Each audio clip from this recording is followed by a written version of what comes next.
나무 묘호랭개교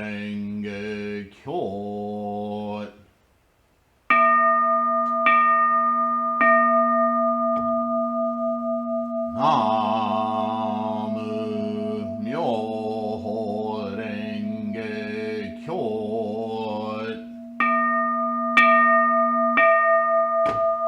나무 묘호랭개교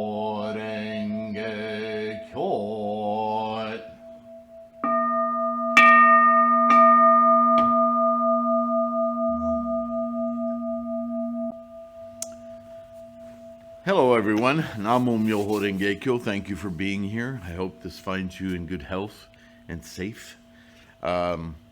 Today we're going to move on to, let's see, we've done hell, hunger, animality, anger. So today is tranquility or humanity. I don't know why some call it humanity. I'm going to stick with tranquility. For many people, this world would seem to be the goal of Buddhism. This tranquil place, right? Tranquility brings to mind a state of quiet and calm, right? But upon further examination, here's the thing about the world of tranquility.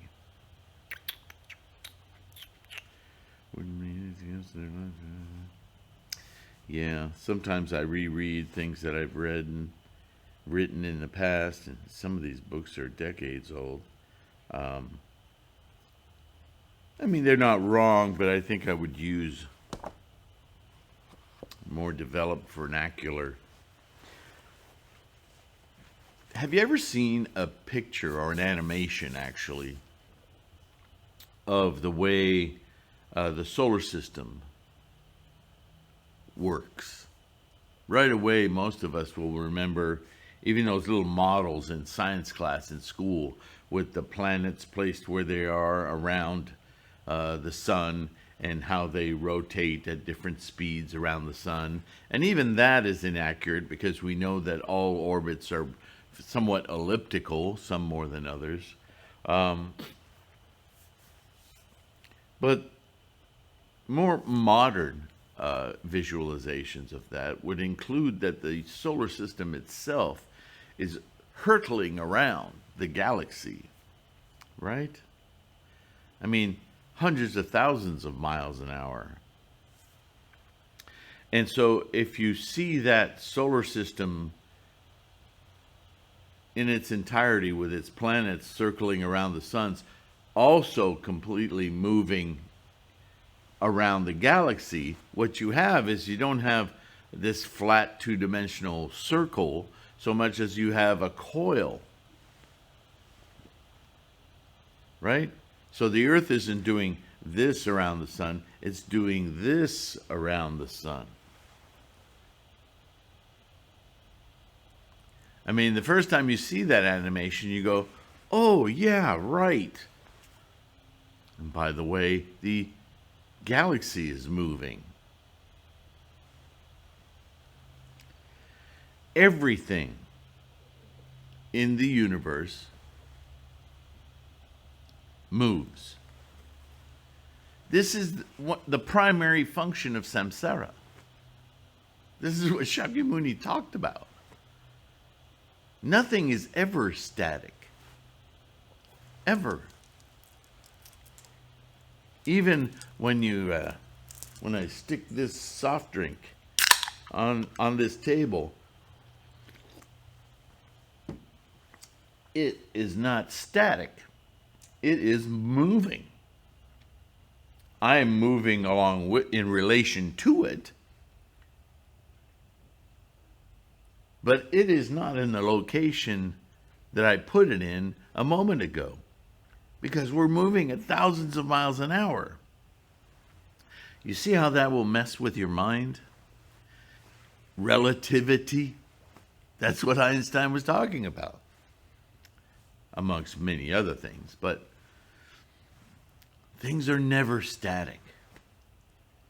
So if your goal is tranquility, where what you're happy with is stasis, no change, you're living a false reality.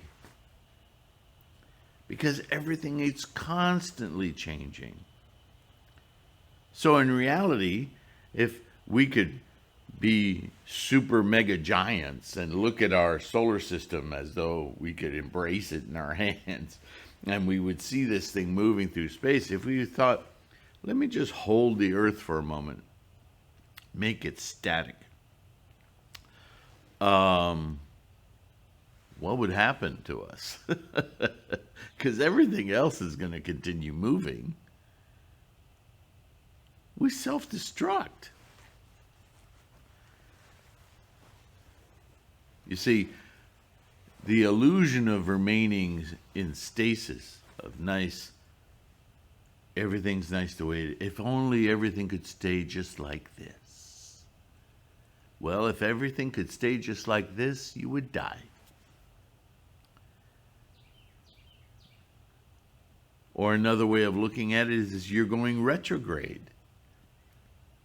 Because if you don't keep up, if I don't move at the same pace as that soft drink, I won't have that soft drink in a matter of seconds because it's gone. You see what I'm saying? Stasis is an illusion. Nothing exists in stasis. And yet, there are people today, Buddhists and non-Buddhists alike, who are all seeking this nothingness, this no change, just, our life is moment to moment. So what are you doing trying to stay in a moment? A moment is birth and death. If you're not moving on to the next birth and death, then guess what? You're dead. It's really simple. Painfully so.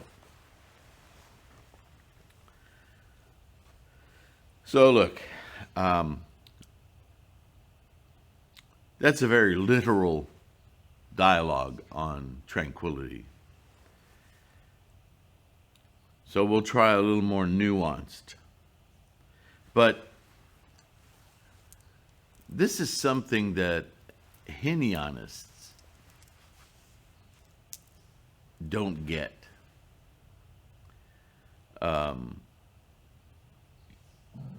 When Shakyamuni first started trying to elevate people's thinking to the point where they could understand this idea of Buddhaness, this awareness that we can have while in this life. He started by training individuals to look within, to look at how their mind and bodies work. How their minds work would be reflected in how their bodies work. So even though from the get-go there was this idea that there is no enduring self, right? Nagarjuna spoke on this quite a lot.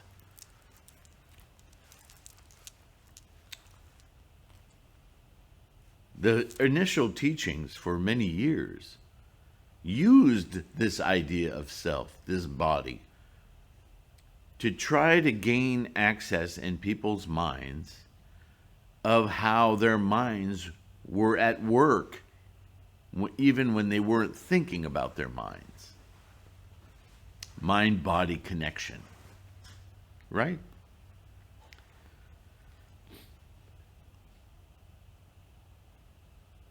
And from this comes asceticism, what you eat, what you say, everything about the habits of the body and how they train the mind. Even, let's talk outside of Buddhism, martial arts. Although Buddhism is in a lot of martial arts, unfortunately, it's not fully developed in most martial arts. There are many camps in martial arts, but there are two big divisions in all of martial arts. And there's the philosophy that says, through training your body and pushing your body to extremes, you will start to learn and start to understand the power of your mind. And we see that a lot with all kinds of sports, even though they stop at developing the body and not so much mental development. The mental development, in other words, is just an adjunct to physical development. But in martial arts, this is a big division. Because martial arts has as its goal to reach a higher state, believe it or not. As in America, we have a very violent society here. Martial arts is seen as just a proficiency to injure others. But the goal of martial arts is enlightenment in its own way. Enlightenment of the mind's potential. And then the other side of martial arts schools and martial arts thinking and martial arts teaching is that we'll do physical exercises, but we're doing physical exercises in order to make us more able to meditate, to expand the mind, to understand the mind's powers, and direct the mind's powers toward our physical development. See, mind first, physical first. And that is a very strong divide in the martial arts communities. And I'm talking international. I'm not just talking North America or any particular country.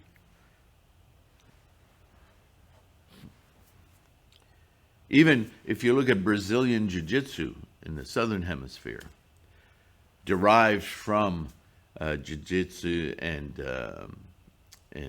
Judo. The goal of Jiu-Jitsu is to end a conflict quickly as possible. Not to prolong it. It's not a competition. If all you know is MMA, you would think that Brazilian Jiu-Jitsu is about competition and sport. It's not. It's about ending conflict.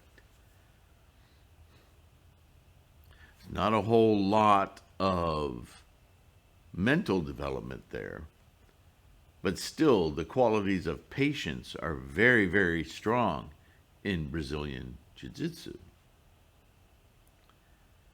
And that goes all the way back to the roots of martial arts in Asia, in those countries in that area, to develop the mind.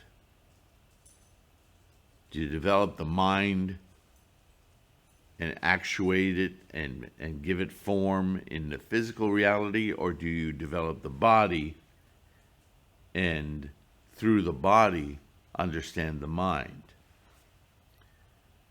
The thinking there being is that once you understand how easily it is to end life, how fragile a human being is, you develop a compassion and an understanding that quells the fiery beast. The will to cause harm is diminished. That's the hope anyway. But we can see in the world how that has run amok. Increasing mental development and actuating it as a defense mechanism to end conflict leads to a lot of physical prowess, but the goal is stated from the start that we're not doing this to cause harm. We're doing this to figure out a way to end harm, to create the least harm only when confronted by it. I don't know if any of you are old enough to remember the series on American television called Kung Fu. gung fu, spelled kung fu, but it's gung fu, with David Carradine. A lot of this kind of mind first teaching was in that show. It was a show for entertainment. It wasn't but it had a lot of great lessons in it. Really, really good show, in my estimation. And, credit Bruce Lee for pushing that kind of agenda into North American society.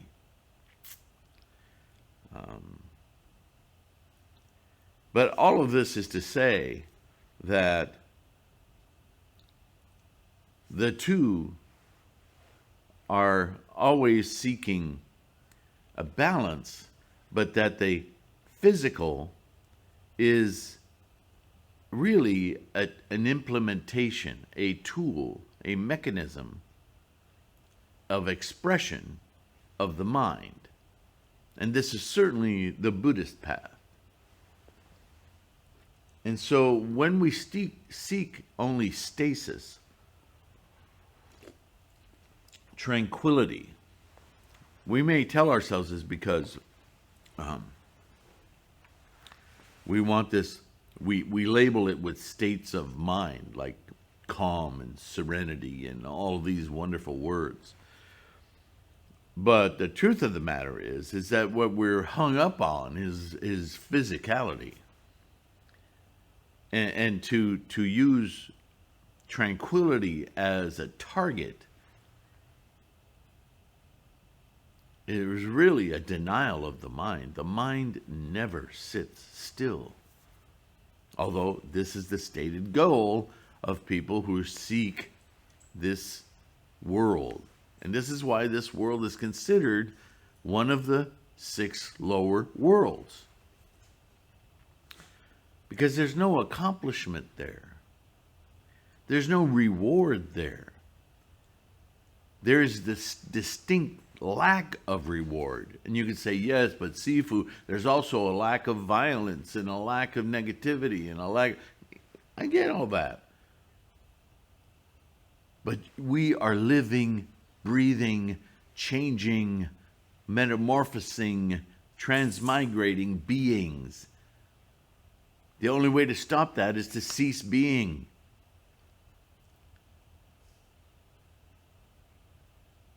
So to emulate a cadaver is not living life to its fullest, which is our Buddhist mandate.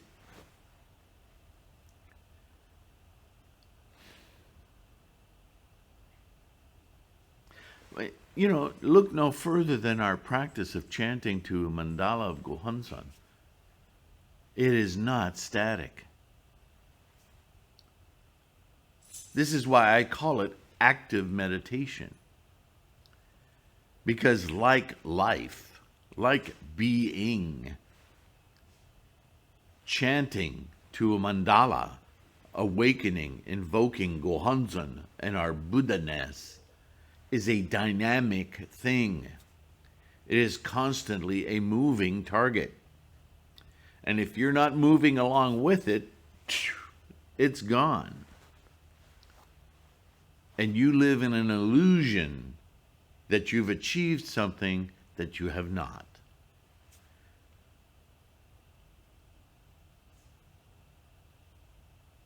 These are the very words in the Lotus Sutra, aren't they? When all of the Hinayanists get up and go, we don't need to learn any more than this, we already know, and they leave, and Buddha doesn't say a word, lets them go, and then he turns to everyone else, he goes, finally, that's gone. That obstacle is gone. Now let us continue to develop our minds, our enlightenment. Let us participate in samsara with an enlightened mind, constantly moving through it and influencing that movement. This is the Buddhist way. This is the Bodhisattva way.